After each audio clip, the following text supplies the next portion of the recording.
Bonsoir à toutes, bonsoir à tous. Bienvenue dans le débat politique. Dans quelques mois, la Côte d'Ivoire va choisir son prochain président. Et si les projecteurs sont braqués sur les partis politiques, sur les candidats, sur les alliances, il est une force, souvent discrète, mais ô combien décisive, dont le rôle mérite d'être mis en lumière. Ce sont les médias. Radio, télé, presse écrite, web, réseaux sociaux. L'information circule à toute vitesse. L'information façonne les opinions, elle influence les comportements et peut parfois, malheureusement, attiser les tensions. Alors ce soir, nous posons une question essentielle. Quel rôle pour les journalistes dans une présidentielle apaisée? À travers donc ce débat, il s'agit de comprendre comment chaque acteur de l'écosystème médiatique peut contribuer à faire de 2025 une année de démocratie responsable. Parce que l'avenir de notre pays se joue aussi dans les mots que nous choisissons, dans les vérités que nous défendons. Mes invités ce soir sont Michel Betta, journaliste au quotidien Le Bélier. Bonsoir Michel. Bonsoir Hamza. Bienvenue sur notre plateau. C'est moi qui vous remercie de l'invitation. Michel Betta, donc c'est un grand plaisir de vous recevoir. Et à côté de Michel Betta, on a Ousmane Kanté. Ousmane Kanté est journaliste. Il est le rédacteur en chef du journal de la Radio de la Paix. Tout à fait. Bienvenue sur RTI 1. Bonsoir Hamza Diaby, merci de me recevoir sur votre plateau. Et puis à côté de Ousmane Kanté, nous avons Sangaré, Yacouba Sangaré, du quotidien Le Patriote, qui est avec nous ce soir. Bonsoir Yacouba. Bonsoir Hamza, c'est un plaisir pour moi d'être là. Bienvenue à vous aussi sur notre plateau. Et puis, Saint-Claver Oula est avec nous. Saint-Claver Oula, bonjour, le panafricain. Bonsoir Hamza Diaby, bonsoir aux téléspectateurs de RTI 1. Merci de nous avoir rejoints sur RTI 1. Merci donc à vous. Et puis nous avons quelqu'un de la maison, de la RTI, de RTI Info précisément, un journaliste du numérique, un journaliste web. C'est Frédéric Gorebi. Bonsoir Frédéric. Bonsoir Hamza. Bienvenue sur notre plateau. Et puis on va y aller tout de suite avec cet élément vidéo. C'est un élément signé Seydou Ouattara qui a tendu son micro à quelques Ivoiriens dans les rues d'Abidjan, leur demandant leur appréciation du traitement de l'information par les médias à quelques mois seulement des élections. Du côté presse écrite, je vois que les informations sont bien traitées. Et puis la télévision. Je suis beaucoup des émissions concernant la politique et les élections. Les informations qu'on donne, en tout cas, pour moi, c'est bien traité. Mais côté réseaux sociaux, il y a beaucoup de fake news dedans. Voilà, dramatiser les informations, ce n'est pas normal. On veut les informations sûres et justes. Au niveau des médias, les informations circulent par rapport aux élections. On nous informe qu'il y a l'élection qui va se faire en octobre prochain, mais on ne nous expose pas réellement les conditions dans lesquelles l'élection se fera. Raison pour laquelle d'aucuns vont sur les réseaux sociaux et ça, j'emboîte en même temps le pas par rapport aux téléspectateurs qui vont se nourrir sur les réseaux sociaux. Or, les réseaux sociaux ne disent pas forcément la vérité. Les médias audiovisuels, franchement, souvent, on attend des propos souvent sur ces médias-là qui nous effraient. Normalement, ils doivent véhiculer des messages de paix, de rassemblement, d'apaisement. Quand j'attends des propos violents, franchement, ça me fait beaucoup mal. Ouais, on demande pardon aux médias. Chacun n'a qu'à essayer de mettre un peu d'eau dans son vin. Essayer de véhiculer le message d'apaisement. Il y a certains partis qui sont lésés. Les activités ne sont pas retransmises sur les chaînes télé. Et puis aussi, il y a un laisser-aller. Il y a un laisser-aller. Aujourd'hui, on voit le problème des cyberactivistes. Quand ça arrange, ça passe. Mais quand ça n'arrive pas, ceux-là sont en exil. Oui, la première observation à faire, c'est que les médias font certainement du travail, mais une partie de ce travail n'est pas un travail de qualité à mon avis, parce qu'on a l'impression que chacun prêche dans sa chapelle, et selon les convictions de chaque camp, des informations sont données, et je crois pour ma part que certains ne concourent pas à la stabilité du pays, parce que c'est plutôt des coups que les gens s'envoient à travers les médias interposés. chers journalistes, vous l'avez vu, hein, on vous accuse, vous faites peur. Vos écrits vous font peur, ou vos mots font peur. Chers téléspectateurs, j'aimerais vous rappeler que vous pourrez aussi poser des questions hein, à nos invités. Vous n'aurez qu'à scanner le code QR qui va s'afficher au bas de votre écran. Je recevrai alors vos questions ici et je me ferai fort de les poser aux invités ici sur ce plateau. Alors, chers invités, avant d'en venir à notre sujet du jour, actualité oblige, la radiation du président du PDCI vient d'être ordonnée par la présidente du tribunal. Alors, Ousseyn Claver-Oula, quelle réaction? Ben, on attendait depuis longtemps cette décision de la justice. Elle est tombée, Vous attendiez cette décision? Oui, on attendait effectivement cette décision parce qu'on a vu toute la polémique autour. Vous attendiez que la justice se prononce? Oui, ou alors vous attendiez cette décision-là même qui est tombée? Non, je veux dire la décision de radiation ou non voilà. du président. C'est ça, que la justice se prononce. Voilà, que la justice se prononce, qu'elle donne une décision. La décision est tombée et elle est en défaveur du PDCI dont le président se voit radié de la liste électorale. Bon, on attend la suite. Moi, personnellement, j'attends la suite. Comment le PDCI, qui est actuellement dans cette situation défavorable, comment le PDCI va s'y prendre. Donc, je ne voudrais vraiment pas me prononcer là-dessus parce que c'est une décision de justice. On dit qu'elle est insusceptible de recours. Donc, on attend de voir, étant donné que nous sommes en politique, on attend de voir comment cela va se passer parce qu'en Côte d'Ivoire, on a assisté à des arrangements, on a vu des situations qui étaient à un moment donné intenables et qu'on a réussi à surmonter. Et on est allé aux élections. C'est vrai qu'il y a eu des dégâts qu'il y a eu, mais on a avancé. Et mon souhait, c'est qu'on n'en arrive pas à la situation de crise qu'on a connue les années passées. Ousmane Kanté, de la Radio de la Paix. Oui, c'est une décision de justice, comme l'a dit Saint-Claver, qui était très attendue. Je ne me permettrai pas de commenter une décision de justice, sauf de dire qu'aujourd'hui, avec cette décision qui est tombée, le jeu politique va s'ouvrir. La réaction du PDCI est attendue. Comment est-ce qu'elle va s'y prendre pour digérer d'abord cette décision et voir sa stratégie pour réagir face à cette décision qui tombe comme un coup de massue. Tout était préparé pour voir Tidiane Thiam compétir en octobre prochain. Et j'avoue qu'aujourd'hui, la justice a fait sa part. Le jeu politique va s'ouvrir, comme je l'ai dit. Il peut y avoir des rencontres politiques, des dialogues politiques peuvent s'ouvrir à la suite de cette décision. Et on verra par la suite ce qui pourrait arriver. Nous, en tant que journalistes, aujourd'hui, on est observateurs de ce jeu politique qui est en train de se jouer maintenant. Voilà, donc c'est tout ce que je peux dire pour l'instant concernant cette décision de justice. Monsieur Betta, Michel Betta. Oui, comme il a dit, le journaliste en tant que tel, bien entendu, n'est pas partisan, mais il n'est pas seulement spectateur, il est analyste.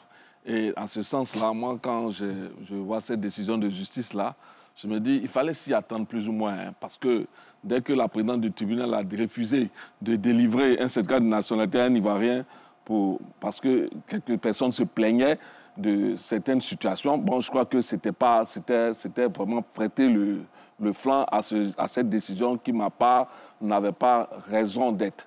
N'avait pas raison d'être dans le sens où elle est donnée. Mais je crois que le président du PDCI même s'est prononcé et je crois que lui-même a donné son sentiment sur cette décision-là. Et je crois que les Ivoiriens seront appréciés dans leur ensemble. Mais pour l'instant, bon, je pense que nous sommes un peu mal barrés dans la suite du processus. Monsieur Sangaré, Yacouba Sangaré, du quotidien Le Patriote. Cette décision fait suite un peu au contentieux électoral, hein, où un certain nombre de récurrents ont saisi la justice à la suite de la publication de la liste électorale provisoire à l'effet de porter plainte contre certaines personnes qui sont inscrites sur la liste électorale. Je pense que c'est à la suite de ça qu'il y a eu ce procès et cette décision de justice-là. Maintenant, c'est un coup dur pour le PDCI qui a investi M. Tidiane Thiam comme son candidat il y a à peine quelques jours. Maintenant, la question, c'est de savoir comment ils vont adresser la question. Est-ce qu'ils vont refuser d'aller aux élections ou bien ils vont choisir un plan B? Bon, nous, en tant que journalistes, on est dans l'expectative pour voir ce qui va se passer dans les prochains jours. D'accord. Et vous allez... Ce sujet, on va y revenir forcément dans les prochains jours, dans vos colonnes, dans vos médias respectifs. Forcément. Yacouba Sangaré va donc garder le micro. Quel est, selon vous, l'état actuel du traitement de l'information publique en Côte d'Ivoire? Bon, je porterai un regard un peu d'ensemble. D'abord au niveau de la presse écrite et la presse numérique, et puis ensuite au niveau de la presse audiovisuelle. Au niveau de la presse écrite, il faut reconnaître qu'il y a beaucoup d'efforts quand même qui sont faits pour essayer de respecter le code d'éthique et de déontologie, parce que il faut préciser qu'au niveau de la presse écrite et de la presse numérique, on a l'autorité nationale de la presse qui chaque jour fait un monitoring des articles que les journalistes écrivent sur l'actualité sociopolitique, et souvent il y a beaucoup d'interpellations. Et quand les journalistes transgressent les règles de la profession à ce niveau, il y a un blâme. Donc cette surveillance-là, si je peux m'exprimer ainsi, fait que les journalistes font beaucoup attention au niveau de la presse écrite. Mais je reconnais aussi que quand il y a des grandes activités politiques, les journalistes rendent compte aussi des propos des acteurs politiques. Et souvent, cela peut effrayer la population, comme certains l'ont dit, parce qu'on sent que dans certaines manifestations, les discours sont très forts, à la limite guerriers. Et c'est là aussi qu'intervient la responsabilité du journaliste, parce que notre rôle aussi, c'est de ne pas être une caisse de résonance automatique des acteurs politiques.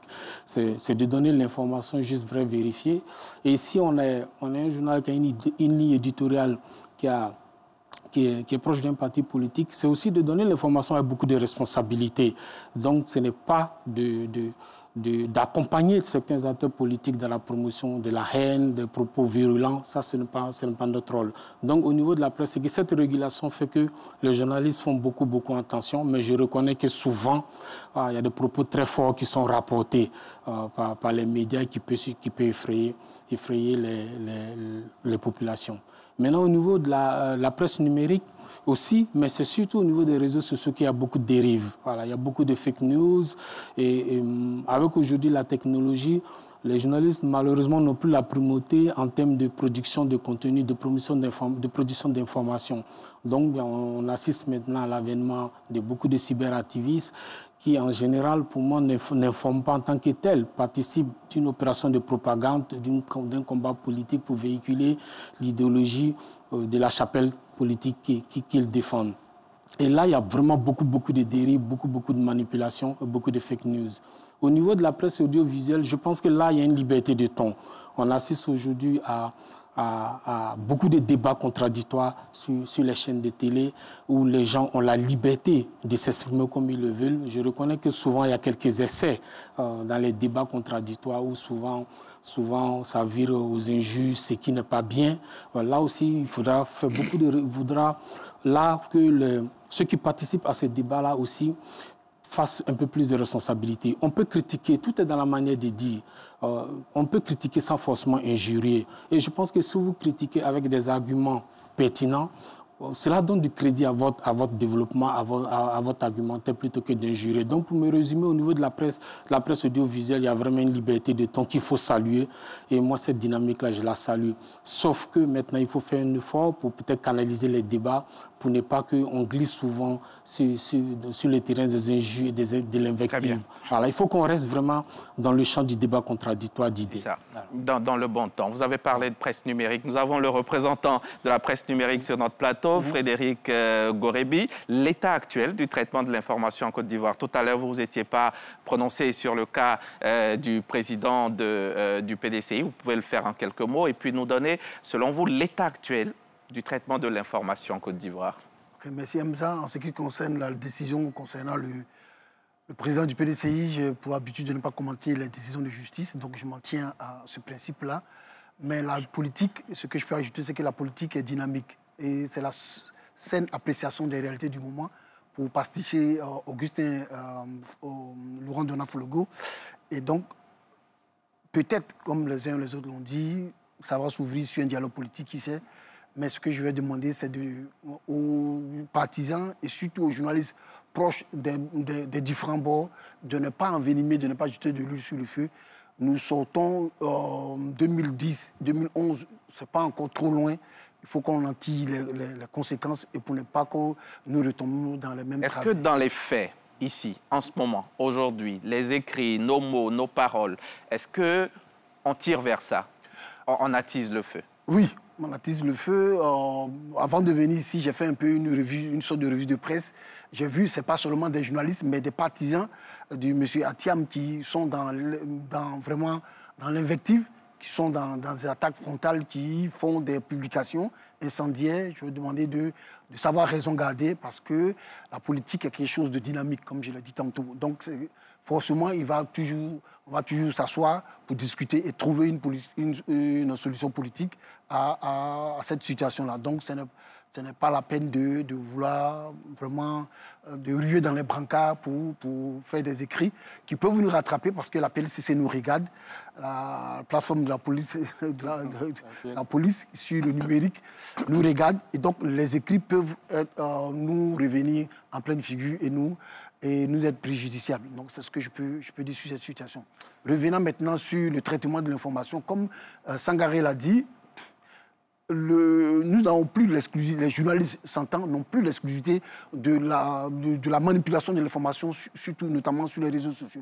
Nous ne sommes plus producteurs de contenu, nous ne sommes plus les seuls producteurs de l'information. Donc il y a beaucoup d'individus qui gravitent autour de cette matière-là et qui n'ont pas toujours la formation que nous avons eue la chance d'avoir. Et les internautes ne peuvent pas toujours faire la différence? Exactement, le distinguo entre ceux qui sont professionnels de l'information et les cyberactivistes ou bien les web-activistes et tous ceux qui se programment d'une chapelle politique ou autre et qui, sans prendre la peine de vérifier les informations, qui balancent des fake news. C'est difficile, je suis fact-checker, je fais du fact-checking, mais c'est très difficile aujourd'hui de pouvoir réguler Internet et de pouvoir arrêter le fact-checking. Parce que le fact-checking, la fake news. Le fact-checking prend du temps, mais les fake news, c'est à la minute, et la rumeur a de bonnes ailes, elle gravite rapidement et elle se propage.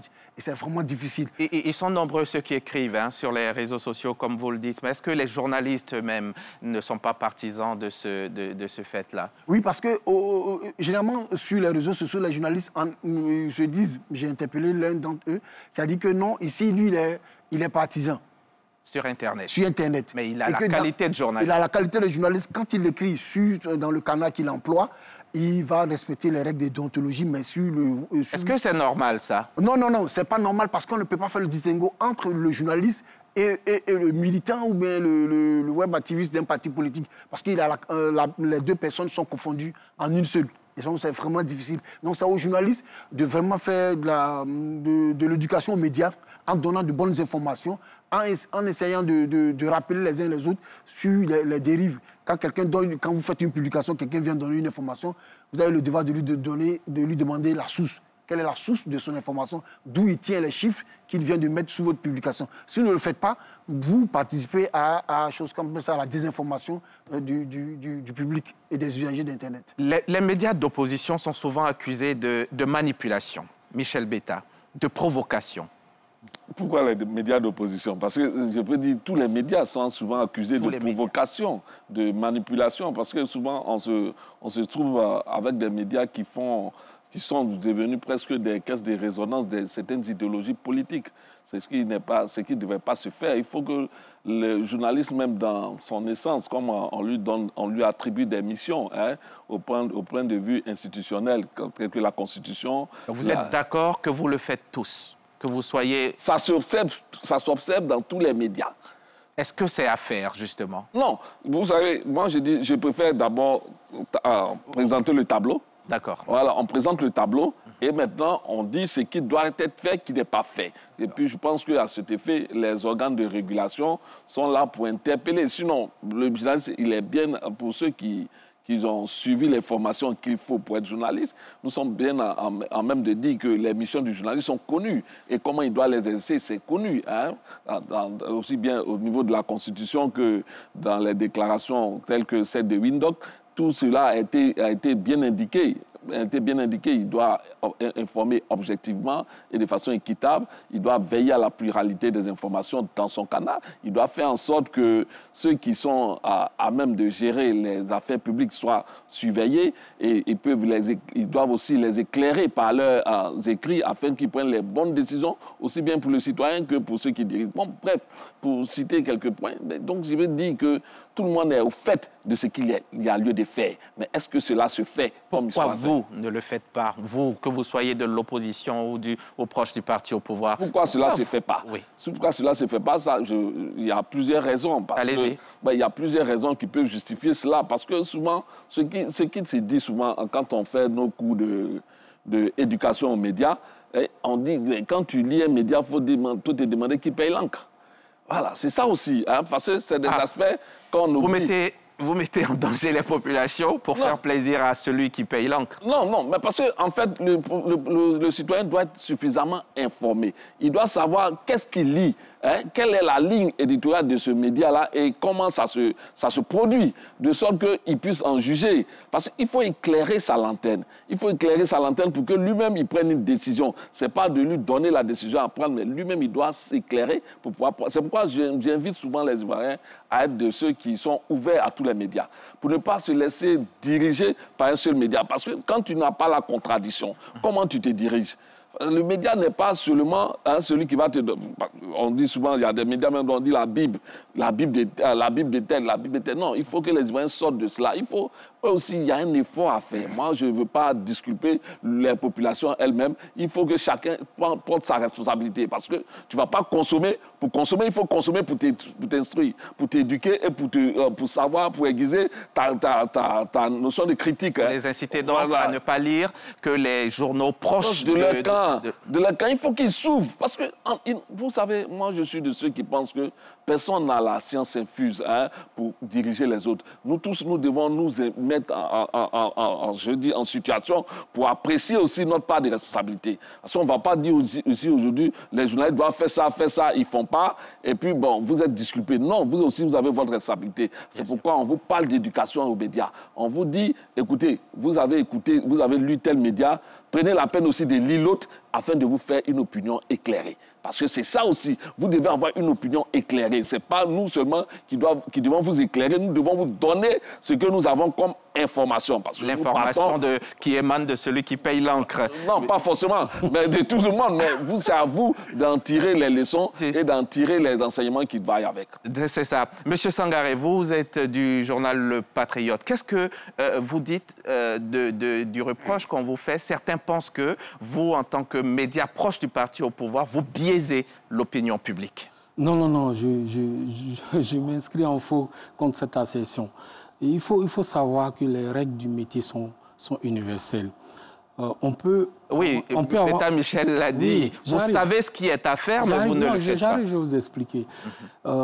Les gens ont tendance à croire que parce qu'un journal a une éditoriale qui est proche d'un parti politique, ce journal n'est pas professionnel. Ce n'est pas vrai. Pourquoi? Parce que la règle de base de notre métier, c'est quoi? C'est de livrer l'information vraie, juste et équilibrée. C'est ça la règle de base. Si vous donnez l'information juste, vraie et équilibrée, vous respectez les règles de la profession et vous agissez comme un professionnel. Donc il faut faire la différence entre ça. Nous, à notre niveau, je pense que sur cette question, on est vraiment assez professionnel. Maintenant, à côté des faits, il y a ce qu'on appelle l'opinion. Voilà. Nous, on est d'abord un journal d'opinion. Donc, par rapport à un fait, on a une prise de position en fonction de notre ligne éditoriale. Et cette prise de position, comment il faut la faire? Il faut la faire dans la responsabilité. Et quand vous la faites dans la responsabilité, c'est ce qui est demandé. Quand je dis faire la responsabilité, c'est quoi? C'est de critiquer avec des arguments clairs et précis. Ensuite, critiquer sans injurier, sans calomnier. Ce qu'il ne faut pas faire parce que vous êtes d'une ligne éditoriale, il y a une information qui ne convient pas à votre ligne éditoriale, vous essayez de la travestir. C'est ça qu'il ne faut pas faire. Si vous faites ça, vous n'êtes plus professionnel, vous transgressez les règles. Mais par contre, vous pouvez expliquer cette information. Et nous, par exemple, on a fait beaucoup de papiers, par exemple, sur le cas de la vie chère, par exemple, quand le débat est court, on a parlé du plafonnement des prix, on a allé rencontrer, on a expliqué aussi que si la vie est chère, il y a peut-être des contingences aussi qui ne sont pas forcément de la volonté, qui ne dépendent pas du pays, en tenant compte du contexte économique mondial, tout ça. Ça, c'est notre rôle. On choisit un rôle un peu pédagogique, mais on n'est pas dans la manipulation de l'information. Mais comment vous gérez les critiques de manque d'équilibre dans le traitement de l'information? Je vais dire, ça, je vous tiens... Parce qu'il y en a. Non. Quand vous dites manque... Je veux dire, il y a des critiques. Oui, je vais dire que ces critiques ne sont pas justifiées. Je m'explique, je l'ai expliqué. Quand les gens disent manque d'équilibre, ce n'est pas manque d'équilibre. Nous, on ne fait pas ça. Nous, comme je l'ai dit, on donne d'abord l'information vraie. Maintenant, s'il y a une situation donnée, les gens veulent peut-être on s'inscrit plutôt dans l'approche, comme je l'ai dit, une approche un peu didactique et méthodologique. Par exemple, si... dans une école donnée, je prends un exemple simple, si des manuels scolaires manquent, un journal qui est opposé à notre bord dira par exemple dans telle école, il n'y a pas de bancs, les élèves souffrent, les élèves n'étudient pas bien, donc les conditions d'études sont mauvaises, donc ça veut dire que l'école a la dérive. Nous, on ne prendra pas ce raccourci. On expliquera pourquoi dans cette école-là, les bancs manquent. Pourquoi dans cette école... Et ça pourrait être quoi les raisons? Oui, mais la raison, c'est de s'adresser par rapport aux faits donnés ou bien par rapport à comment on appelle? Je vais dire par rapport aux faits. Si les bancs manquent dans une école, on expliquera pourquoi les bancs manquent. Oui, c'est ce que je demande. Oui. Qu'est-ce qui pourrait être la raison? Non, la raison, comme c'est un cas d'exemple qu'on prend, c'est difficile. Si on est sur un fait précis, je peux vous donner la raison. Donc, ça veut dire que nous, on n'est pas dans... Je m'inscris en faux sur la question du manque d'équilibre. Non, non, non. Nous, quand on a une information qui veut dire qui ne correspond pas à notre ligne éditoriale, on ne la boude pas. On explique cette information, pourquoi il y a cette situation est là et on donne les arguments qu'il le faut. Mais on ne travestit pas l'information. C'est ça, j'insiste beaucoup sur cette nuance-là. D'accord. Quelle place vous donnez aux opinions contraires dans vos colonnes? On a une ligne éditoriale, et ça, ce n'est pas nouveau. Tous les médias du monde, tous les médias partout où vous allez, ont une ligne éditoriale. C'est clair. Ça, c'est clair. Maintenant, vous dites, on essaie d'expliquer, je vous dis, on a de la place pour l'information, on n'est pas dans la dénonciation, on est dans l'explication pour apporter les raisons. Par exemple, quand il y a eu les déguerpissements, on a vu comment la presse de l'opposition a relayé ces informations. Ils ont dit que, bon, voilà, on jette les gens à la rue, on accroît la pauvreté. Ça, c'est leur lecture à eux. Mais nous, on a approché une autre méthode. On a expliqué pourquoi cette opération a lieu, dans quelles conditions elle est faite, quels sont les objectifs. On a couvert, on a donné la parole aux autorités qui ont expliqué. Donc, on s'inscrit dans une opération didactique. Pendant que l'opposition, elle s'accentue sur la souffrance de ceux qui auront été déguerpis, vous, c'est plutôt... On n'ignore pas la souffrance. En même temps, on parle des mesures d'accompagnement qui sont prises par l'État pour atténuer la souffrance des populations. Est-ce que vous me saisissez bien? Donc voilà un peu ce que je veux dire. On n'est pas fermé complètement de façon systématique aux informations qui peuvent peut-être être contraires à notre ligne éditoriale, mais on explique. Et c'est ça, pour moi, je pense que c'est de travailler de façon professionnelle. Ce qu'il ne faut pas faire, c'est de traverser une information. Quand quelque chose est bleu, c'est de dire demain qu'elle est verte. Et ça, ce n'est pas du tout professionnel. Nous, on ne fait jamais ça. Mais plutôt, vous dites pourquoi c'est bleu. Pourquoi c'est comme ça. Et ça, c'est une approche très professionnelle et très responsable. D'accord. Comment vous analysez la pluralité de l'offre médiatique actuelle, Saint-Claver? Oui, il faut noter qu'elle est réelle, elle existe. On a vu que de 1960 à 1990, qui est la période du multipartisme, il y avait quelques titres, notamment 2 quotidiens. Il y avait Fraternité Matin et Ivoire Soir, et puis deux autres périodiques. Voilà.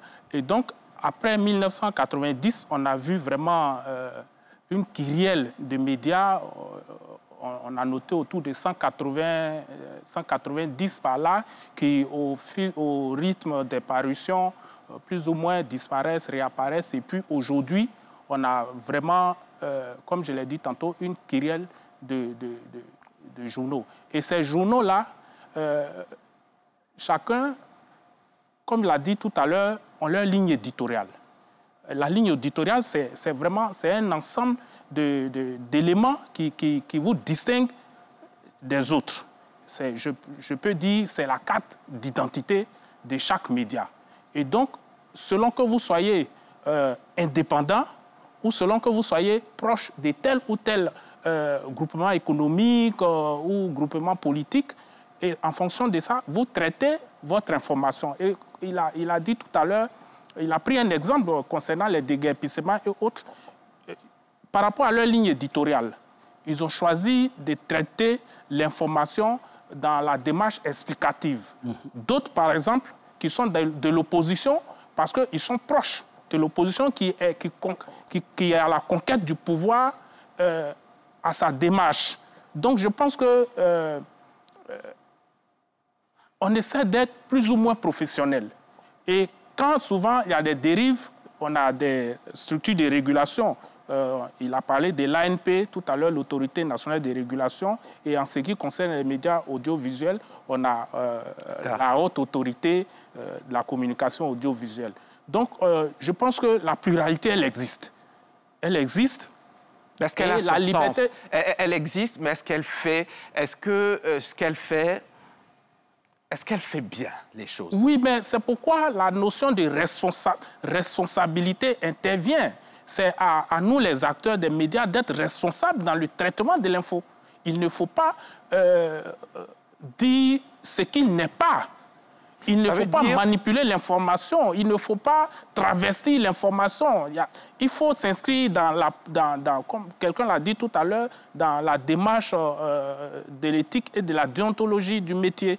C'est vrai que le journalisme, le métier de journaliste, c'est comme tout autre métier, il y a vraiment, comme chacun a son sein, des mauvais grains qui, par exemple, en fonction des intérêts qui leur sont propres, essayent de traiter l'information selon qu'ils sont proches de telle ou telle personne qui voudrait voir son opinion paraître forcément dans son quotidien, alors que cette opinion-là n'entre pas dans le cadre de respect de l'éthique et de la déontologie. D'accord. La dénonciation constante, est-ce que c'est la meilleure chose à faire? Oui, s'il y a des choses à dénoncer, il faut les dénoncer. Tout le temps, même quand si tout le temps il y a des choses à dénoncer, il faut les dénoncer.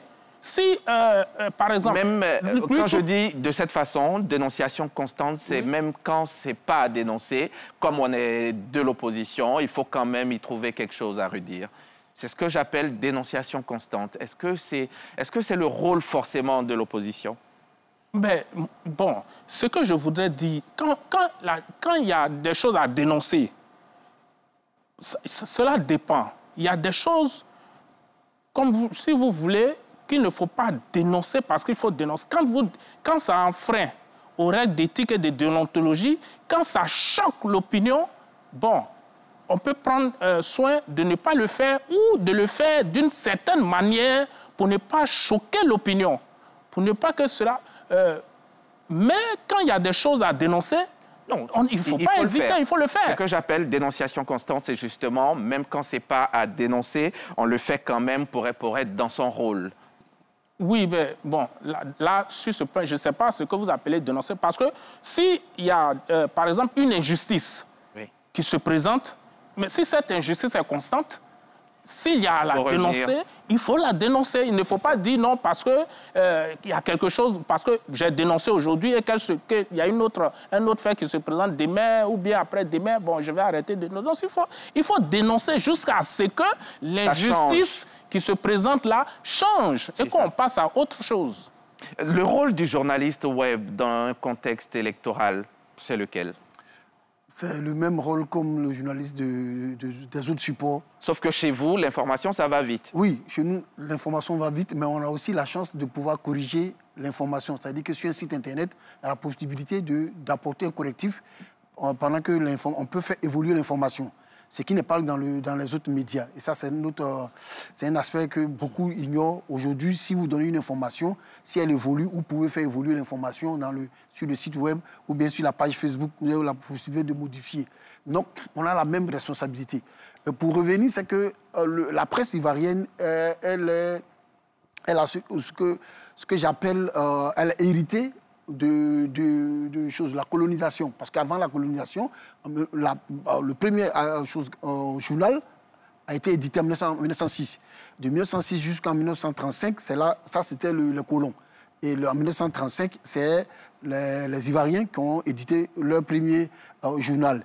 Donc de 1906 jusqu'en 1960, il y avait 2 blocs. C'est-à-dire que le bloc des colons, qui était un média d'opinion et d'information, et sur les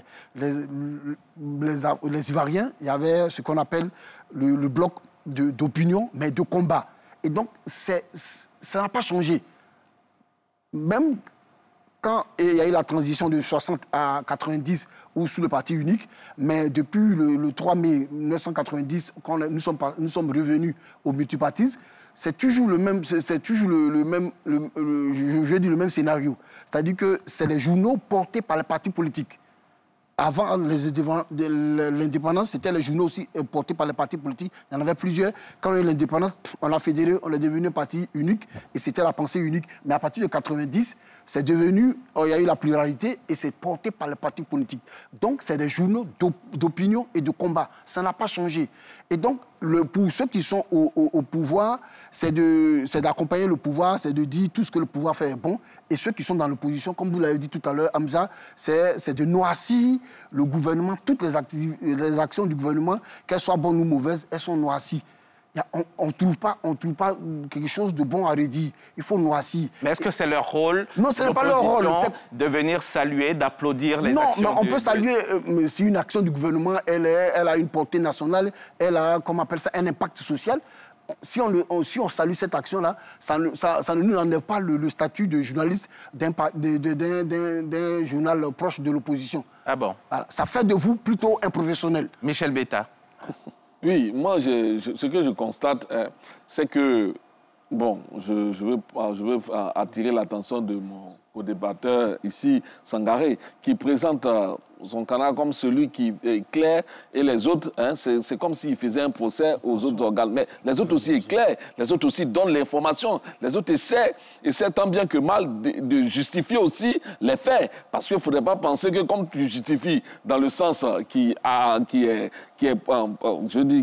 le pouvoir, donc tu justifies mieux. Sinon, les autres aussi justifient à certains degrés ce qui se fait, et si c'est bon, ils le disent, si c'est pas bon, ils le disent. Donc, pour dire que, en fait, le journaliste, il faut le dire, le journaliste n'est pas là pour chanter les louanges d'un pouvoir. Parce que je ne crois pas que c'est en le faisant qu'on va bâtir notre démocratie. Il faut faire un effort pour éclairer ce pouvoir-là sur les faits qui sont dans notre société. Et ça, je pense qui ne sont pas bien exécutés. Voilà. Moi, je pense que les journalistes le font bien. Mais c'est qu'on a souvent tendance à étiqueter le journaliste. On ne se base pas sur ce qu'il dit, mais on se base sur qui le dit. Qu'est-ce qu'il a dit? On analyse ce qu'il dit, plutôt que de se baser sur qui le dit. On donne l'impression que... Peut-être parce que vous avez parlé de qui paye langue. Non, la question de qui paye langue, c'est une question d'éducation des populations aux médias. Parce que les populations ne doivent pas être ignorantes. Moi, je suis contre cette notion de vouloir faire les choses et puis on pense que l'autre ne doit pas voir de ce qu'on fait. Il faut lui servir, il faut servir aux populations la vérité. La vérité, c'est quoi? La vérité, c'est notre responsabilité de journaliste qui va aux faits, qui va tirer les faits et vient le porter à l'attention des populations. Maintenant, les populations doivent avoir la capacité de juger de ce fait-là, qu'il vienne de tel média ou tel média. Donc, c'est pourquoi j'ai parlé de qui paye l'encre, entre parenthèses. Bon, c'est pour dire quoi? Pour dire qu'aujourd'hui, moi, je pense que autant que le journaliste est responsable des faits, dans son média, autant le lecteur aussi doit être responsable de sa lecture, hein, afin de faire une critique, hein, qui soit constructive sur ce qu'il lit. Moi, on ne peut pas forcément leur demander ça, vu que souvent, il y a les masses qui sont influencées par les écrits. C'est pour ça que le journaliste, dans son rôle, doit être suffisamment responsable pour ne pas influencer... vous savez, quand on en arrive, hein, à dire aux journalistes non, de ne pas influencer, parce que tout écrit a une influence.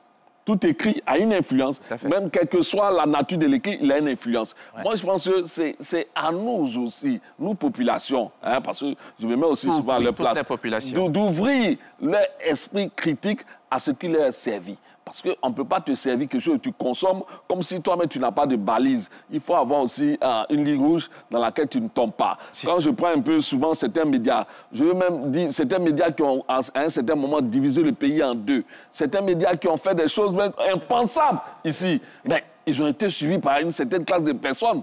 Mais c'est-à-dire que les populations à ce niveau-là devraient faire aussi leur autocritique. C'est pas parce que ce média-là, tu considères comme ton média, ou bien ta ligne de pensée, que tu penses que tout ce qui vient de lui est bon. Mais il y en a même qui ne lisent pas. Il y en a un qui a lu, qui va venir dire aux autres, et puis finalement, ça va... Donc là, la responsabilité est partagée. La responsabilité est partagée et il ne faut pas disculper quelqu'un. Il ne faut pas disculper quelqu'un. Moi, je pense qu'aujourd'hui, les populations, les gens nous regardent, mais moi, je suis de ceux qui pensent... Tout le monde est a sa part de responsabilité. Les téléspectateurs, tout le monde a sa part de responsabilité. C'est pourquoi j'encourage toujours les gens, quand j'ai l'occasion de discuter à eux, lisez tout. Ne vous ajouter un mot avant que je passe la parole à Sangaré. Oui, en fait, à l'entame de son propos tout à l'heure, Beta a parlé d'éducation aux médias. Il faudrait que les pouvoirs publics aussi doivent jouer leur rôle. Et moi, j'apprécie énormément ces dernières semaines la question des fake news, sur les fake news, le sorcier numérique porté par le sorcier numérique, les pancartes dans sa ville, et puis un peu les menaces de la PLCC et autres. On a vu avec certaines arrestations et des cyberactivistes ont commencé à comprendre que ce qu'ils produisaient sur les réseaux sociaux était passible de poursuites. Vous pensez que ça réduit un peu quand même? Oui, effectivement, ça réduit parce que ceux-mêmes qui sont tombés dans les mailles des filets de la PLCC, quand ils sortent des tribunaux ou quand ils sortent des prisons, ils commencent à sensibiliser. Donc, c'est pourquoi les pouvoirs publics doivent jouer leur rôle. Parce qu'il ne faudrait pas laisser uniquement les lecteurs seulement face aux médias, face aux journalistes qui peuvent les conduire dans l'abîme. Monsieur Sangaré, défendre l'idéologie, une idéologie gouvernementale, ça n'exclut pas d'être professionnel. Oui, je l'ai dit et je le répète, il faut faire la part des choses. Ce n'est pas parce qu'un journal a une éditoriale qui a une orientation politique que ce journal n'est pas professionnel. Parce que les gens ont tendance à penser que parce qu'un journal en griffe est partisan, donc ce journal n'est pas professionnel. C'est une très mauvaise lecture que les gens font des médias. Voilà. Les règles, comme je l'ai dit, sont universelles. Il faut être professionnel. Pour être professionnel, c'est simple. Il faut faire un traitement de l'information juste et vérifié. C'est quand un journaliste fait ça, quelle que soit la coloration politique de ce journal ou de ces médias audiovisuels, il agit de façon professionnelle. On peut même être un journal indépendant qui n'est adossé à aucune chapelle politique et puis ne pas être professionnel. Parce que si le journaliste, dans ce média-là, que ce soit une radio, une presse écrite, ou numérique, ou un site internet, ou même une télé, qui ne donne pas des informations vraies, ce journal n'est pas professionnel, même s'il est prétendument indépendant. Pour moi, le problème n'est pas là. Il faut faire la différence entre le professionnalisme et la responsabilité. Le professionnalisme, c'est de faire ce que le code d'éthique nous demande. C'est-à-dire, vous vérifiez l'information. C'est dans le code de déontologie des journalistes de Côte d'Ivoire, article 1er, respecter la véracité des faits. Ensuite, la responsabilité, c'est quoi?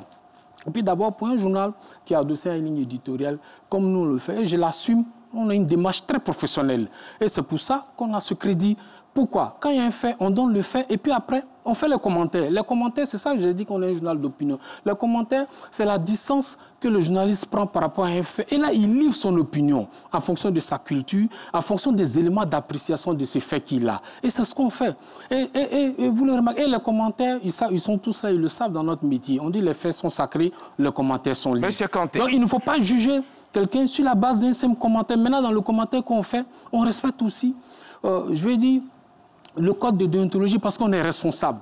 On n'injurie pas, on n'incite pas à la haine, on n'incite pas à la division. Tout ce qui est proscrit, on ne le fait pas. D'accord, monsieur Kanté. Je voulais terminer par... Allez-y.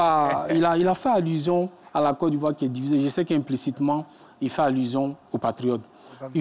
Par le passé, le patriote a montré une carte de la Côte d'Ivoire divisée et ça choquait beaucoup de gens. Mais les gens... Ça choque encore. 2 minutes, je t'ai écouté. Je pense que là, les gens font une très mauvaise lecture. Un média, il informe et il alerte aussi. C'est ça qui fait partie de la responsabilité du journaliste. À un moment donné de l'histoire de ce pays, vu des choses qui se passaient, qui contribuaient à amplifier la fracture sociale, avec tout ce qu'on a connu, la cohésion entre les Ivoiriens, avec la division qui était amplifiée, on a pensé qu'à un moment, à ce moment, il faut sonner, il faut donner l'alerte, il faut attirer l'attention des populations et surtout des gouvernants de l'époque pour dire « Ah, attention, la trajectoire que nous sommes en train de prendre, c'est une trajectoire très dangereuse. Nous sommes en train de mettre en lambeau le tissu social. Si on n'y prend garde, on risque d'aboutir à la partition du pays. » Malheureusement, les faits nous ont donné raison. Et on était dans l'anticipation. On a été dans l'anticipation. Maintenant, à contrario des journaux, pour terminer, à contrario des journaux de l'opposition, le frère Goré l'a si bien campé, il a aussi bien campé. Un journal d'opposition, il ne faut pas être systématiquement dans le déni. Tout peindre en noir.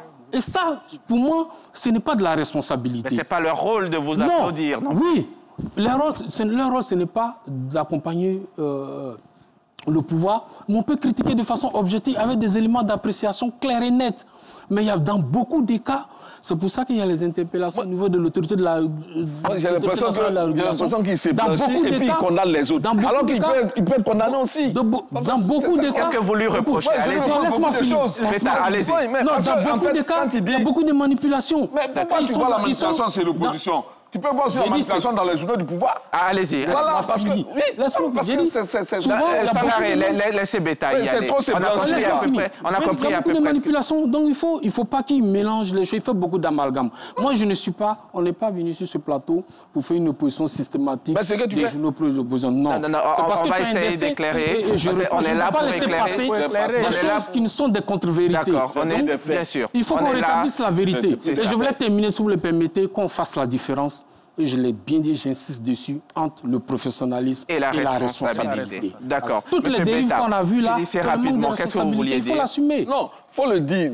Vous voyez ce qui se passe dans ce pays, c'est qu'il y a certains qui ont utilisé les médias pour diaboliser les choses, pour amplifier les choses. Ils sont devenus des caisses de résonance des partis au pouvoir, au point que aujourd'hui, je ne pense pas que ce que d'autres ont fait par le passé, d'autres médias peuvent le faire aujourd'hui.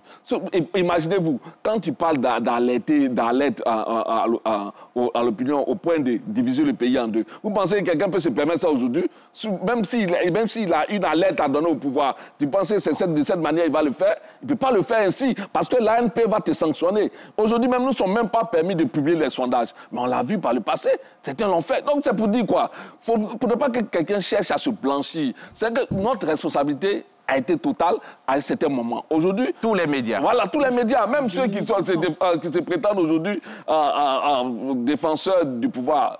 Ils ont été, à un moment donné, ceux qui ont fragilisé le tissu social. Aujourd'hui, il faut qu'à l'approche des élections, comme le thème l'a dit, à l'approche des élections, les responsabilités soient situées, de sorte que ce qui s'est passé hier ne se passe pas aujourd'hui. De sorte que la responsabilité notre responsabilité soit d'abord notre première responsabilité, de sorte à faire, en sorte de ne pas être alarmiste, de ne pas créer la tension, parce qu'il ne faudrait pas se flatter. C'est vrai que nous voyons ici la CEI qui est discrédité par certains acteurs politiques, mais nous ne devons pas nous faire l'écho de tous de ces cris, hein, de ces cris des partis politiques au point d'enflammer la situation. Il faut que nous soyons des stabilisateurs, des gens qui font en sorte que le mur que les uns et les autres veulent dresser, nous puissions dresser un pont. C'est cela. Voilà. Monsieur Kanté, Ousmane Kanté, vous qui travaillez dans un média qui se veut impartial, hein, c'est la radio de la paix. Quel est au quotidien le défi auquel vous êtes confronté pour tenter d'être au-dessus de la mêlée? Alors, Radio de la Paix est née sur les cendres d'ONUCI FM, qui était la radio des Nations Unies en Côte d'Ivoire. Et le plaisir que nous avons eu à travailler avec les Nations Unies, c'était cette indépendance. Cette indépendance au niveau professionnel. Aujourd'hui, Radio de la Paix essaie de suivre un peu tout ce qui a été hérité d'ONUCI FM. Je vous avoue que moi, en tant que rédacteur en chef, je ne reçois aucune instruction. Aucune. Quand on fait nos conférences de rédaction, nous décidons nous-mêmes des sujets que nous voulons traiter. En toute responsabilité. En toute responsabilité. Nous choisissons nos angles de traitement, nous choisissons nos sujets, nous décidons d'en faire des reportages. Et vos choix n'ont jamais été critiqués? Jamais. Jamais. Et je pense que... Est-ce que la neutralité, votre neutralité ne peut pas être considérée par certains comme une indifférence, justement, par rapport à ce qui est en train de se passer dans notre société? Non, je ne pense pas. Parce qu'aujourd'hui, la neutralité, ce n'est pas de l'indifférence. La neutralité, c'est de ne pas être partial, de ne pas dire, par exemple, oui, ça c'est bien, ça c'est pas bien. Ce n'est pas le rôle du journaliste. Vous voyez, moi, avant de venir à ce débat, j'ai essayé de consulter un peu le dernier rapport de Reporters sans frontières 2024. Mais qu'est-ce que Reporters sans frontières dit en préambule? La Côte d'Ivoire dispose d'un paysage médiatique parmi les plus politisés. Absolument. Et les plus polarisés d'Afrique de l'Ouest. Ça interpelle. Si. Ça interpelle. Moi, aujourd'hui, je serais même favorable à une proposition de loi ou un projet de loi pour interdire que des médias soient encartés à des partis politiques. Est-ce que c'est possible? Peut-être que ça va nous sortir de ce jeu-là. Parce qu'aujourd'hui... Il n'y aurait peut-être plus de... Est-ce qu'on doit tout traiter sous l'angle du fait que je sois proche d'un parti politique? D'accord. C'est une question qu'il faut se poser. On va y aller. Les téléspectateurs nous ont posé quelques questions. Hein. Je vais vous les transmettre. Quel est le rôle des journalistes pendant cette période électorale? Vous l'avez un peu, vous y avez un peu répondu. Que font les journalistes pour une élection présidentielle dans la paix? L'État a-t-il les moyens pour arrêter les fausses informations sur les réseaux sociaux? L'État a-t-il les moyens? La PLCC, je dirais oui, je dirais non. Parce que les usagers Internet qui interviennent ici, généralement, certains d'entre eux ne sont pas sur le territoire national. Donc il faut une érogation, comme on appelle, je ne suis pas juriste, mais il y a un terme approprié pour ça, avec le pays dans lequel se trouve celui qui est passible d'une... qui est entre griffes... passible de poursuite judiciaire. Il faut que le pays dans lequel il se trouve puisse se mettre en rapport avec notre pays, ou que notre pays se mette en rapport avec ce pays-là, et puis le faire venir, comme on a fait pour Steve Biko, qui était en Mauritanie, qui a été arrêté après avoir dit des énormités. Et donc, c'est un peu difficile, parce qu'Internet même, on a du mal à réguler Internet. On a du mal à réguler Internet parce que quelqu'un peut faire une publication, parce qu'aujourd'hui, il y a l'instantanéité d'Internet. Si je fais une publication à l'instant où nous sommes dans ce studio-là, celui qui est à Begafla, à 17 km de Dialva, reçoit la notification, comme celui qui est à Bruxelles, en Belgique, reçoit la notification. Donc, l'information est instantanée. Et c'est cet aspect de... Donc c'est assez difficile. C'est assez difficile de pouvoir mettre la main sur tout le monde. Mais ceux qui sont sur le territoire national, si la loi sur la cybercriminalité ne s'applique pas à vous, le code pénal s'applique à vous. D'accord. Ces questions émanaient de Zerbo Yacouba, Franck Bayoko, et il y a Lama Bakayoko qui lui demande quel est le rôle des médias dans une élection? C'est quoi le rôle des médias dans une élection? Bon, on peut se référer à ce qui se fait ailleurs. Hein. Ailleurs, les médias accompagnent le processus électoral totalement. La commission même, je prends l'exemple du Ghana, où la commission électorale est avec les médias pour proclamer les résultats, pour faire en sorte que dans tout le processus... Là, vous êtes à l'étape des résultats, mais avant d'en arriver... La transparence même du processus. Et les campagnes, pendant la campagne Pendant la campagne, l'équité dans la prise de parole... Mais ici, on a des organes de régulation qui assurent cela aussi. Sur les médias publics, mais est-ce que les médias privés le font? Non, c'est très difficile pour les journaux. Voilà. Parce que généralement, les journaux, si j'en place les journaux, c'est de mettre l'accent sur les candidats qui sont proches du parti politique qui porte le journal et de faire un blackout total sur les autres candidats. Malheureusement.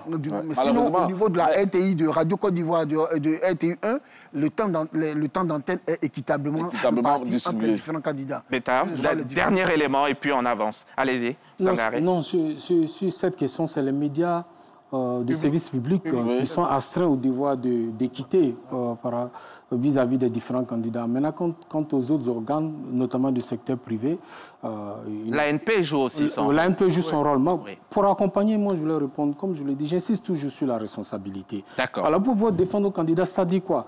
On doit accompagner tout ce qui est initiative pour promouvoir la paix, pour promouvoir un scrutin apaisé, et on doit surtout faire preuve d'une immense responsabilité en refusant de relayer les propos incendiaires à caractère violent. Diarra-Souba vous pose la question, M. Sangaré. Est-ce qu'un journaliste qui appartient à un parti politique peut être équitable dans le traitement des informations qui accablent son parti? Mais c'est ce que j'ai expliqué tout à l'heure. Mais il appartient à un parti politique. Non, laisse-moi finir. La question m'est adressée. Laisse-moi répondre. Allez-y, vous avez 20 secondes, on va avancer. Oui, il peut être équitable. Et dans l'explication que vous avez donnée précédemment. Il donne d'abord l'information et puis vis-à-vis de sa ligne éditoriale, s'il y a une précision à apporter, il apporte dans une Et il apporte la précision. Voilà. D'accord. On va avancer. Merci beaucoup, messieurs. Voilà. Il y a notre reporter. On va y aller, Frédéric Gorebi. Notre reporter FW était dehors dans les rues d'Abidjan hier et aujourd'hui. Elle a tendu son micro à quelques patrons de presse. Le sujet, vous vous en doutez bien, c'est l'impartialité du traitement de l'information. On va regarder. En Côte d'Ivoire, à l'approche des élections, les médias, en tant que vecteurs de l'information, sont en ébullition. Entre devoir d'information, objectivité et pression politique, l'impartialité dans le traitement de l'information est mise à rude épreuve. Pour les acteurs des médias d'État ou privés, il faut avant tout se référer aux règles du métier. Les journalistes ne cessent pas d'être des professionnels lorsqu'il s'agit d'une période électorale.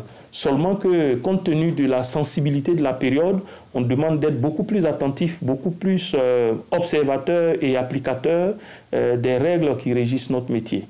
Dans le traitement de l'information, il y a d'abord la vérité, il y a la rigueur, il y a l'exactitude, il y a l'intégrité et il y a l'équité.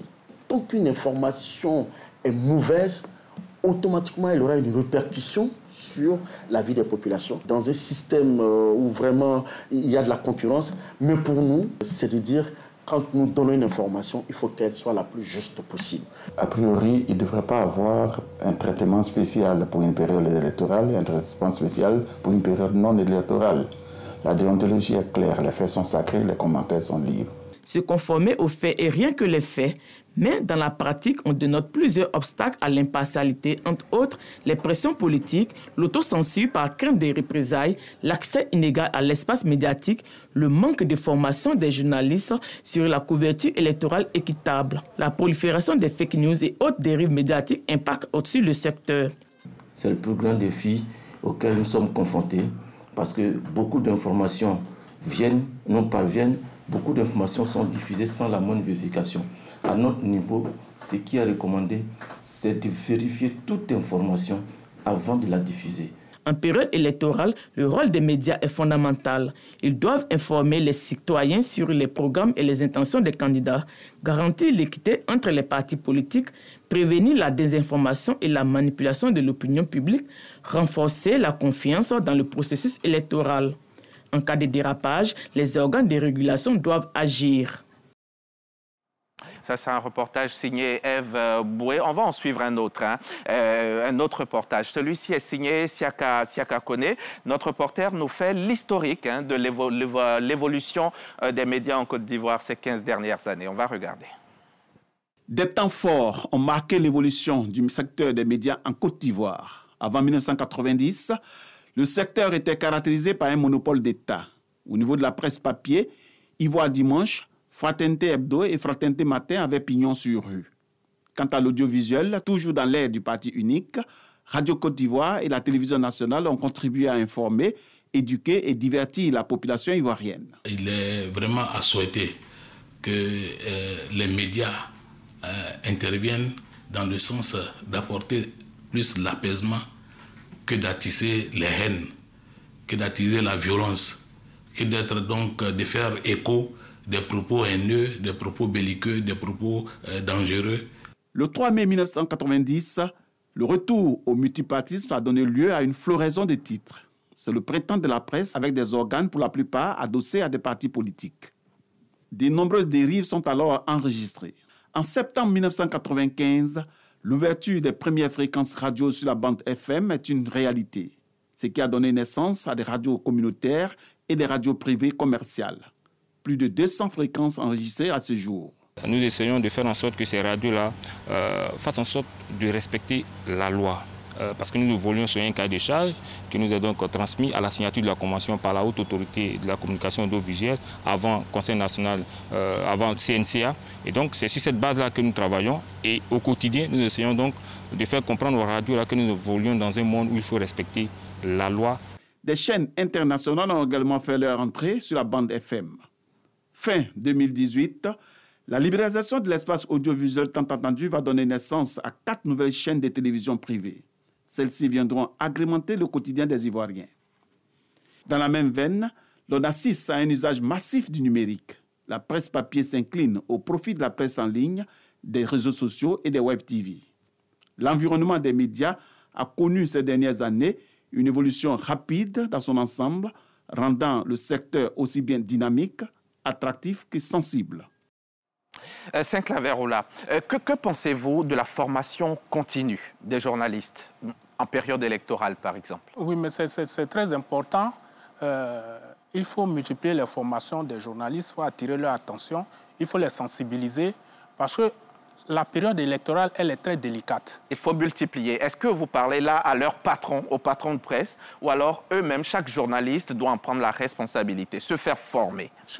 À tous les niveaux, que ce soit les patrons de presse qui proposent des formations, que ce soit les autorités étatiques, sous la responsabilité de qui la presse évolue, les médias évoluent de façon générale. Et puis, au niveau des journalistes eux-mêmes, quand ils ont la possibilité de se faire former, de le faire. Parce que, comme on parle de période électorale, il faut donner des éléments aux journalistes pour leur dire que la période dans laquelle nous sommes, étant donné qu'elle est délicate, parce que c'est une période qui suscite beaucoup de passions. C'est ça. Elle suscite beaucoup de passions.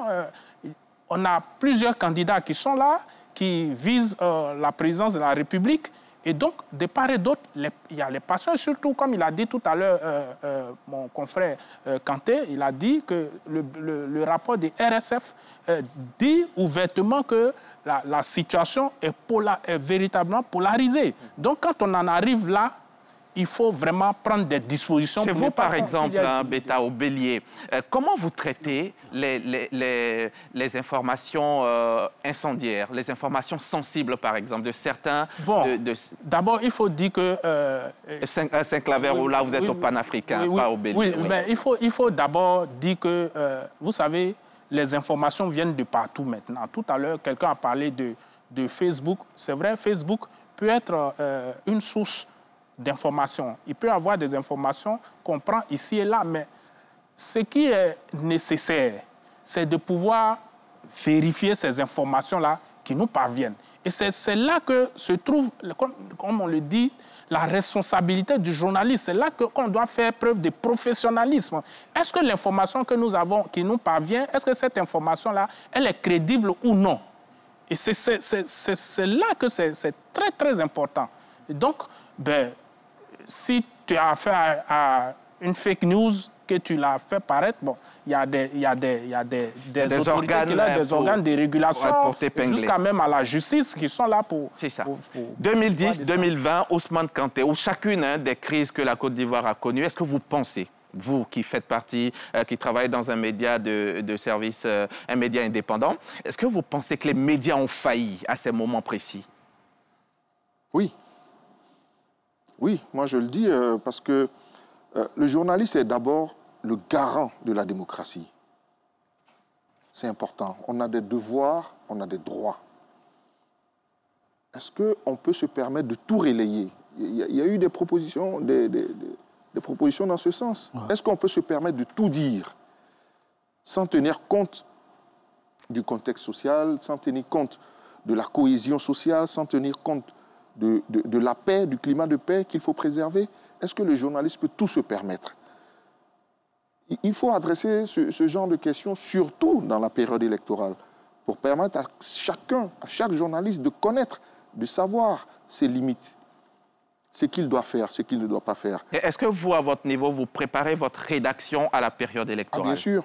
Comment? Bien sûr. En ce moment, nous sommes en train de préparer un renforcement de capacité en lien avec la période électorale qui va se dérouler sûrement au mois de mai ou au mois de juin. Quand on va le faire, tous les journalistes qui seront concernés par la couverture de la pré-campagne, de la campagne et du scrutin en lui-même, tous ceux-là vont participer à cet atelier de renforcement de capacité.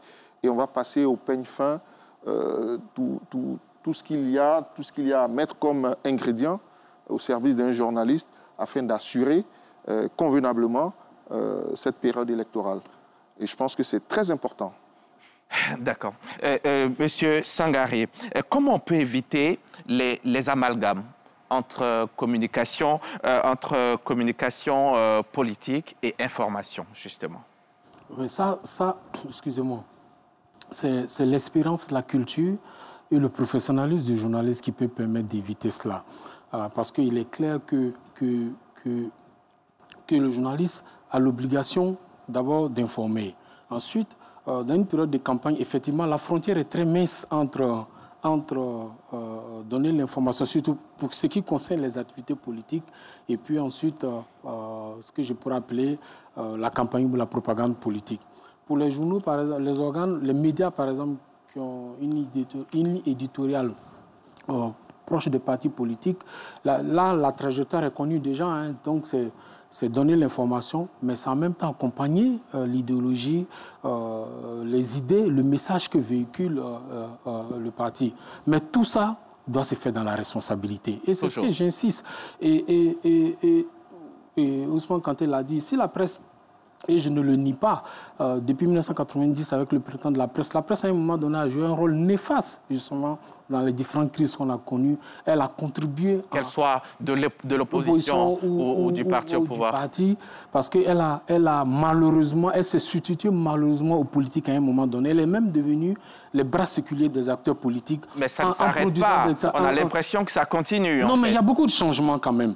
Il faut l'avouer, il y a eu beaucoup de formations. Depuis les années 90, on a même mis en place je parle du secteur, hein, l'écosystème du secteur a mis en place un observatoire qui est l'OLPED. Ensuite, il y a eu l'UNJCI, il y a eu un code de déontologie qui a été mis en place depuis 1992 par les journalistes eux-mêmes. Ça veut dire que les journalistes, à un moment donné, ont pris conscience qu'ils sont allés trop loin. Mais tout ça, c'est l'environnement dans lequel les médias sont... Voilà, le pluralisme de la presse est né. Quand on appelle le président de la presse, c'est né dans un contexte de bataille politique. C'est ce qui fait cette particularité ivoirienne. Mais pour moi, ce n'est pas une fatalité. Revenons aux fondamentaux du métier. En étant professionnel, je l'ai dit toujours, même prenez tous les grands du monde. L'un des plus beaux exemples, c'est, si vous le permettez, sans faire publicité, c'est l'Humanité en France. L'Humanité, c'est un journal qui est proche du Parti communiste, mais c'est un journal qui est exemplaire en termes de pratique professionnelle. Je l'ai dit toujours, vous pouvez défendre une idéologie en étant très professionnel, en étant responsable. La clé, c'est ça. On a fait tous ces dérives parce qu'à un moment donné, on n'a pas été responsable. Et notre code de déontologie nous dit que notre responsabilité prime sur même toute autre responsabilité, plus que celle même de notre employé et celle des pouvoirs publics. C'est pour ça que dans notre code de déontologie, il y a ce qu'on appelle la clause de conscience. C'est-à-dire, à un moment donné, le journaliste ne peut pas être forcément le répondeur automatique de son patron. C'est pour ça que je ne suis pas d'accord avec qui paie l'an, qui commande. À un moment donné, le patron, il ne peut pas vous obliger à faire des choses qui vont contre votre éthique, votre conviction. Mais si tu ne respectes pas ce qu'il veut et s'il te met à la rue, c'est pas possible. Si tu ne respectes pas. C'est mieux qu'ils te mettent à la rue que tu commettes un délit qui te conduise en prison. Est-ce que c'est pas pour ça qu'on assiste à tout ça? Mais tout ça, ça a été un peu... Tout ça, les journalistes, à un moment donné, ont cédé à tout ça parce qu'il y a eu le manque de formation. Beaucoup sont venus... Et manque de moyens. Manque de moyens, tout ça. Oui, mais... Je suis d'accord, mais je voulais dire, il ne faut pas résumer aussi la responsabilité au fait qu'on soit dans les difficultés financières. Pour moi, la responsabilité, ça n'a rien à voir. On peut être pauvre, ou bien j'aime pas le mot, on peut être démuni, et peut être très responsable. C'est ça. Tout comme on peut être riche, être irresponsable. Être irresponsable. Monsieur Beta, quelle responsabilité donc pour les éditorialistes eux-mêmes dans un contexte à forte charge émotionnelle? Moi, je pense que pour le journaliste, la vérité doit être sa ligne de conduite. La vérité des faits. En plus de cela, il faut que... Sans manipulation. Sans manipulation, bien entendu. Il faut qu'il y ait la loyauté envers le métier qu'il a choisi, c'est celui du journalisme. Voilà, c'est la loyauté. Même si, au bout, il peut être mis à la rue et tout ça. L'objectivité, là, ça ne se proclame pas. Elle est exigeante. Ouais. Elle t'exige une attitude responsable. Moi, je dis aussi, il faut pas se leurrer, il ne faut pas faire du journalisme fiction. Il faut venir aussi à la réalité. Je dis qu'on ne peut pas bâtir une presse forte, une presse responsable dans un pays démocratique avec des médias fragiles. Il faut que l'État aussi s'intéresse plus ou moins à comment accompagner ce secteur-là qui joue un rôle déterminant dans la promotion de la démocratie, de l'État de droit, dans sa quête de vérité et dans sa quête d'objectivité.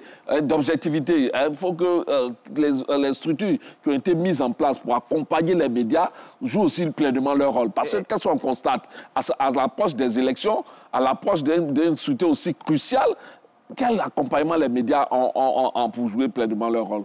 Les médias dans tous les ensembles, que ce soit les médias publics, que ce soit les médias privés. Quel est l'accompagnement qui a été fait jusqu'ici pour leur permettre de jouer pleinement leur rôle? Parce qu'au sorti de cette situation électorale-là, si on somme encore comme en 2010, tout le monde va payer le prix. C'est d'ailleurs pour ça qu'on est là, pour que ça se fasse pas.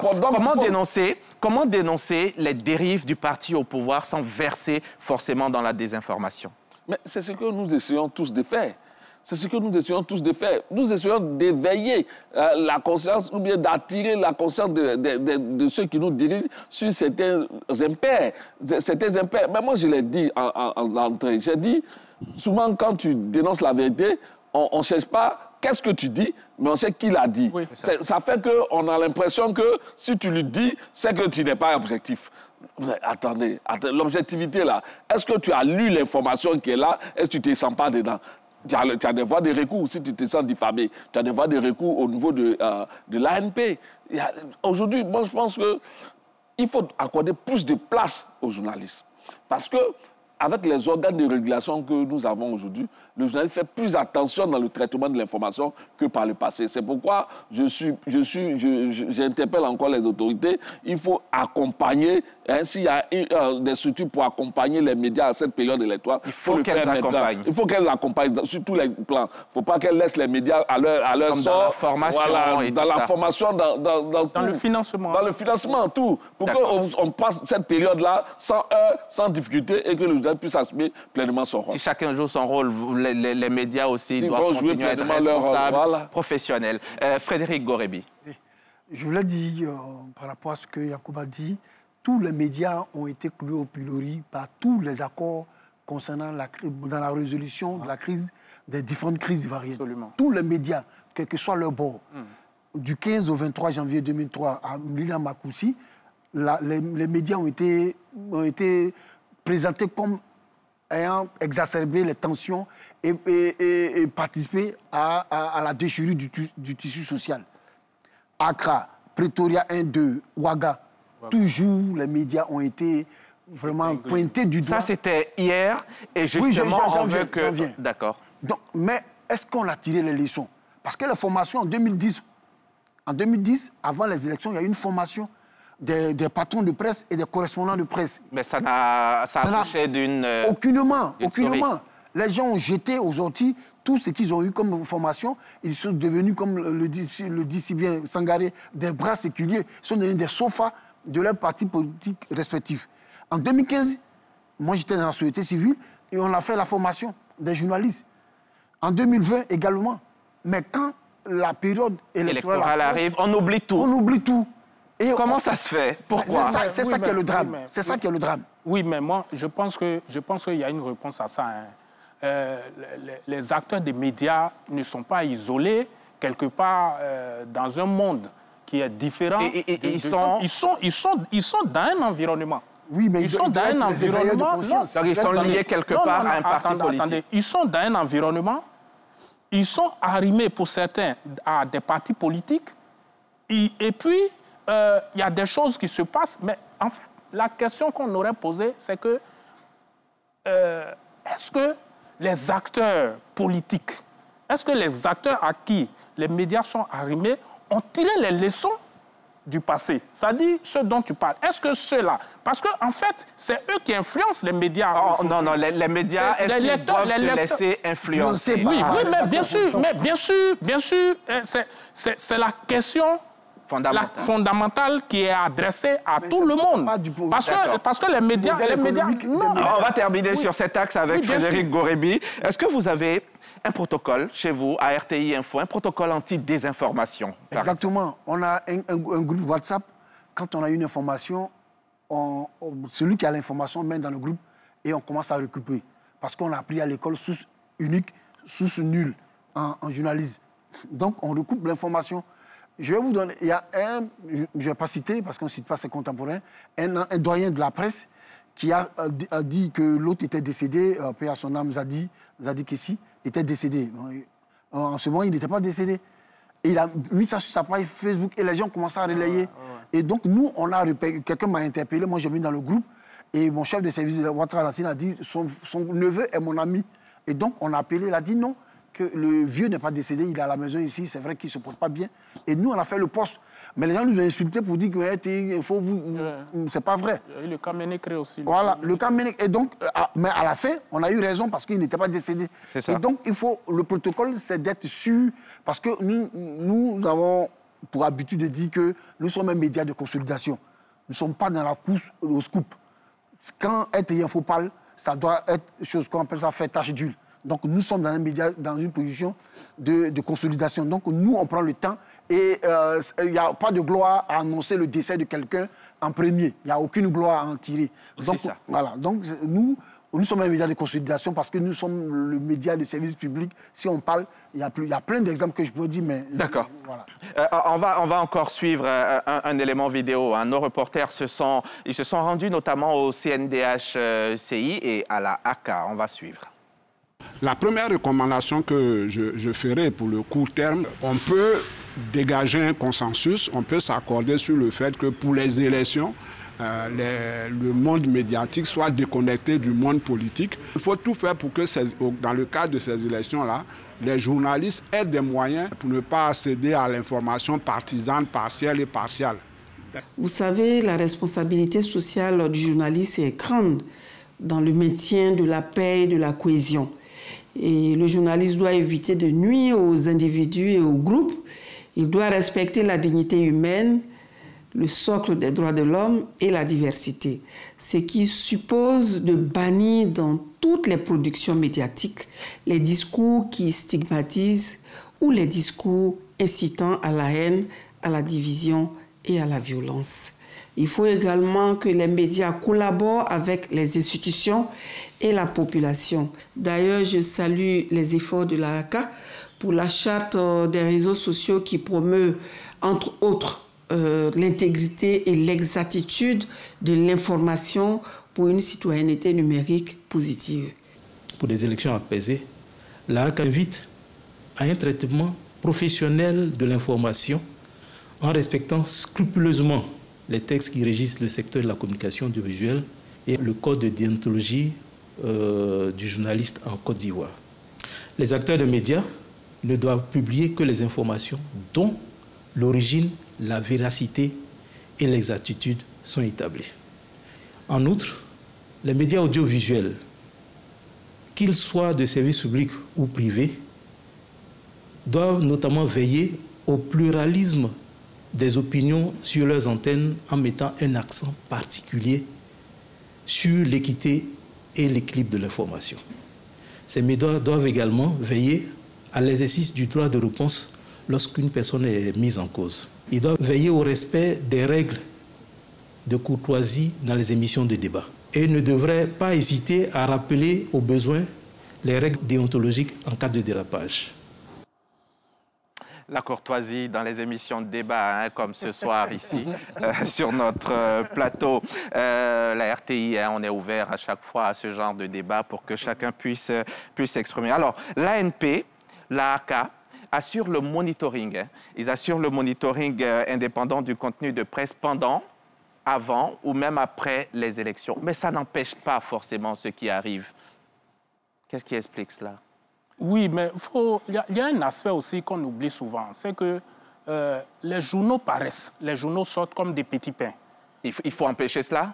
Est-ce que ceux qui créent les journaux ont les moyens d'employer des jeunes Ivoiriens et de les payer, de leur, je veux dire, leur accorder le salaire sur le long terme? Et ça aussi, c'est un aspect qu'il faut prendre en compte. Il y a la convention collective sur laquelle les acteurs des médias se sont accordés. Mais vous allez constater aujourd'hui, et ça vraiment, c'est un fait déplorable, il y a des journaux qui paraissent, qui prennent des jeunes, ils les emploient et puis après, ils les laissent à leur propre sort. Et ces jeunes-là, comment ils arrivent à se prendre en charge? C'est ça la question fondamentale. Comment un jeune journaliste qui est employé dans une rédaction, qui n'a pas de revenus, comment il vit? C'est ça la question fondamentale. Donc pour ça, il va se mettre à raconter des choses pour incendier le pays et puis voilà. Non, mais non, ça dit pas, je ne dirais pas les choses comme ça, de façon crue. Mais il sera au crochet des personnalités qui vont lui donner des subsides. Exactement. Et c'est ça le problème. Donc il faudrait que nos autorités de régulation, ça dit, à l'époque, le CNP qui est devenu l'ANP, était très rigoureux là-dessus, très exigeant. L'ANP faisait des enquêtes. D'abord, passait voir l'existence des sièges, essayait de regarder l'application de la convention collective et un certain nombre d'éléments. Parce que vous voyez aujourd'hui des politiques ou bien des groupements économiques, ou bien des associations, des ONG, ils créent tout simplement le journal qui les soutient, et puis ils ne regardent même pas à l'intérieur ceux qui y travaillent, s'ils arrivent à subvenir à leurs besoins. Aux besoins de leur famille. Est-ce qu'on peut envisager un code de bonne conduite électorale en période électorale? Sangaré. Il y en a eu. Oui, il y en a eu. Par le passé, le groupement des éditeurs de presse, en partenariat avec la commission électorale, a rédigé un code de bonne conduite. Il y en a eu, ça a porté ses fruits. Pourquoi il n'y en a pas? Bon, je pense que cette année, je crois que c'est un projet. Voilà, le groupement des éditeurs de presse de Côte d'Ivoire, je crois qu'on va rencontrer la CEI pour discuter pour qui est ça. C'est important parce que vous savez, la répétition est pédagogique. Pour moi, je pense qu'il faut toujours le code. Il ne faut pas être fataliste pour dire on a fait le code de bonne conduite, on a fait d'autres actions similaires, mais les gens continuent de persister dans les dérives. Pour moi, il ne faut pas être fataliste. Et baisser les bras. Voilà, donc il ne faut pas baisser les bras. Pour moi, c'est une quête permanente. Et c'est plusieurs facteurs qui expliquent tout ça. Moi, je ne veux pas qu'on résume tout ça simplement à la question des subsides. Ça peut être un élément, ça peut être un des problèmes, mais ce n'est pas tout. Il y a beaucoup de facteurs en compte. Et moi, je l'insiste toujours sur le fait, tout au long de ce débat, je l'ai dit, pour moi, la clé, c'est la responsabilité. Et vous l'avez, dans l'élément vidéo que vous l'avez diffusé, les différents intervenants l'ont souligné. C'est là toute une question de responsabilité. Si on est responsable, même si quelqu'un vous donne, après un entretien, vous donne tout l'argent du monde, mais vous ne pouvez pas permettre, vous savez qu'il y a des choses, si vous avez des valeurs que vous cultivez, vous ne pouvez pas inciter à la haine, à la division, parce que c'est des valeurs que vous avez en vous, vous avez reçues dans votre éducation, qui font qu'il y a des choses que vous ne pouvez pas faire pour de l'argent. C'est pour ça que moi, je pense qu'il faut qu'on insiste sur ça. Sinon, il y a des gens qui ne sont pas forcément dans la précarité. Est-ce que vous seriez prêts, vous tous ici, tous autant que vous êtes, est-ce que vous seriez prêts à signer une charte de scrutin apaisé?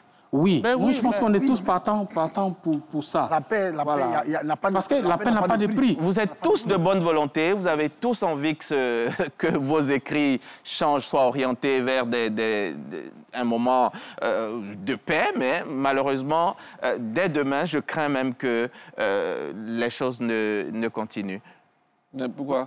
Pourquoi? Parce qu'on dit qu'il venait de le dire, toutes les formations que vous avez faites au moment où la passion prend le dessus, alors on oublie non, tout ça. mais il ne faudrait pas oublier que c'est le modèle économique. Allez-y, il y a M. Betta. une considérable amélioration des productions journalistiques en Côte d'Ivoire. Ça, il ne faudrait pas se voiler la face. Aujourd'hui, dans nos médias, moi, je suis de ceux qui veillent surtout à ce que vraiment l'équilibre en termes d'information soit donné à quelqu'un qui est souvent indexé. Parce qu'il ne faudrait pas donner l'information d'un seul pôle, il faut toujours essayer d'équilibrer. Et je vois que les médias font suffisamment d'efforts. Ça, c'est vrai qu'on parle des questions de subsides et tout, mais au niveau professionnel, il y a beaucoup d'efforts qui sont faits. La preuve en est les ébonies. Aujourd'hui, on voit un peu ceux qui se distinguent. Il y a plus de prix, il y a plusieurs prix qui sont distribués. Ça vous dit qu'au niveau des médias, il y a beaucoup d'efforts qui sont faits et je pense que c'est ensemble que nous pouvons réussir cela. C'est pourquoi j'en appelle aux structures qui sont en charge des médias à faire aussi leur part pour que le soutien soit total, pour que cette période électorale, chacun puisse la faire pleinement selon son professionnalisme et selon ce qu'il a. En 30 secondes, merci M. Betta, en 30 secondes, on va faire un tour de table. On est en train de boucler cette émission.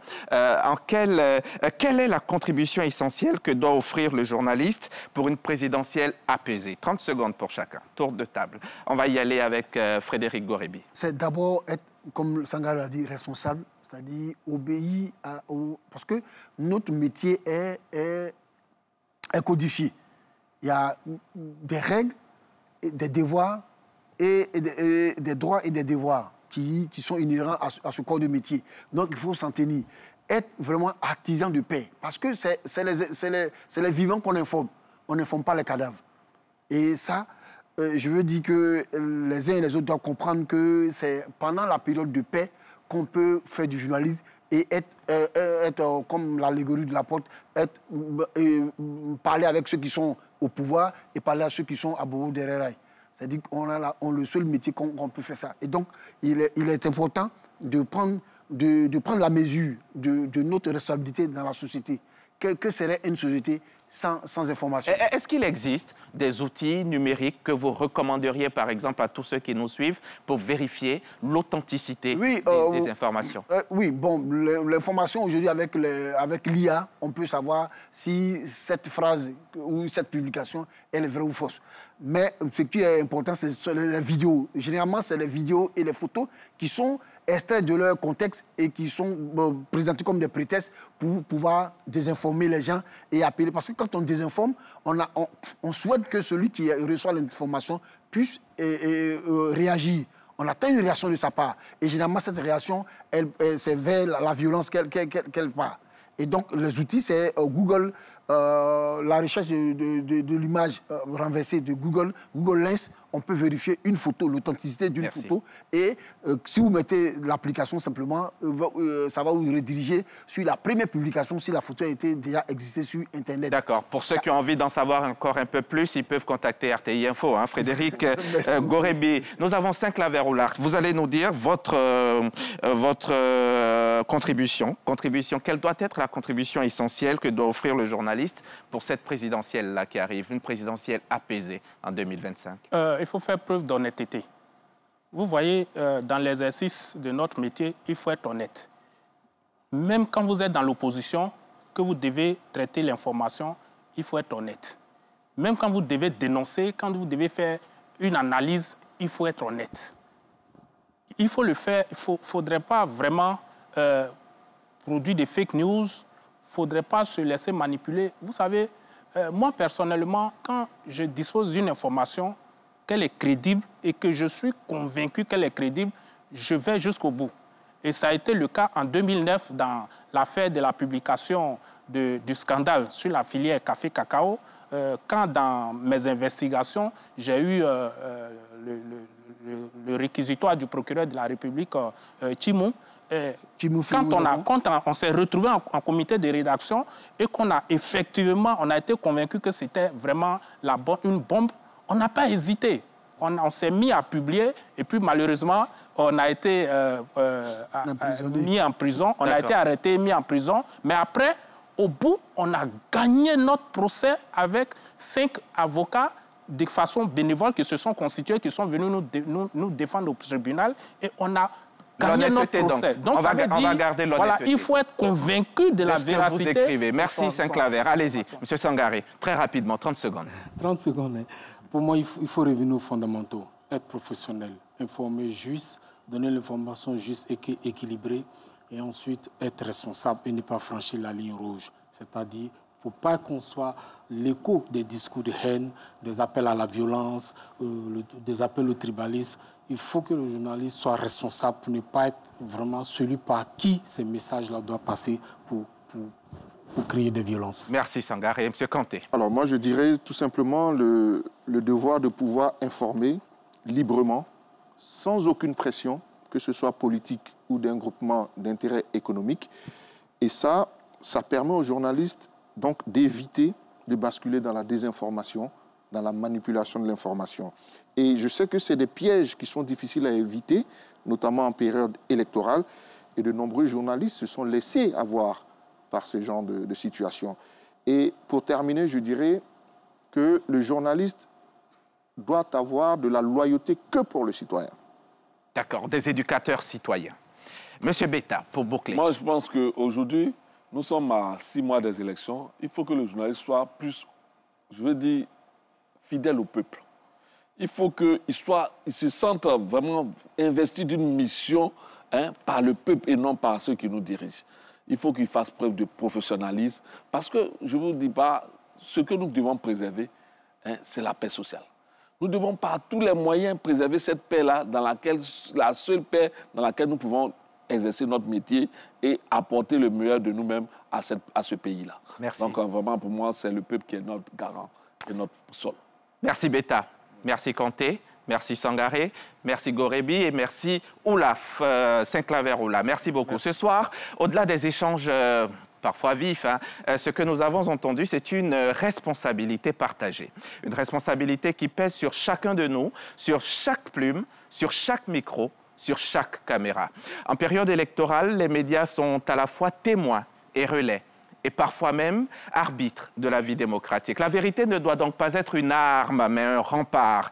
L'information ne doit pas enflammer, mais éclairer. Le débat ne doit pas diviser, mais élever.